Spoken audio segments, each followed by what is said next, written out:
নমস্কার সকলকে, ডলির রান্নাঘরে সবাইকে স্বাগত। আজ একটা নিরামিষ রেসিপি তোমাদের সঙ্গে শেয়ার করছি। ধোকা।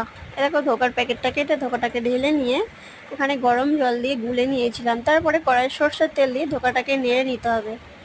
নাড়ার পরে এই যে নাড়া হয়ে গেছে, নাড়ার পরে থালায় সরষের তেল মাখিয়ে এখানে ঢেলে দিয়ে যতক্ষণ না ঠান্ডা হয় চেপে চেপে এটাকে পিস পিস করে কেটে নিতে হবে। কাটার পরে এখানে আমি লাল লাল করে ভেজে নিয়েছিলাম।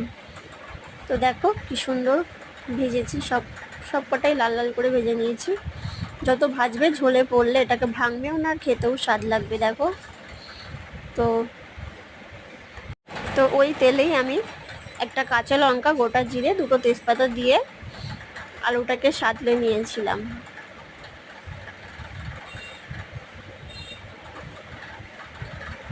তো দেখো, আলুটা এরকম হালকা ভাজা ভাজা করে মশলা দিয়ে কষে জল দিয়ে একটু ফুটে আসার আগে পনিরটা দিয়ে দিতে হবে। তো বন্ধুরা, কেমন লাগলো আমার ভিডিওটা অবশ্যই কমেন্ট করে জানিও। ততক্ষণ সবাই ভালো থেকো, বাই।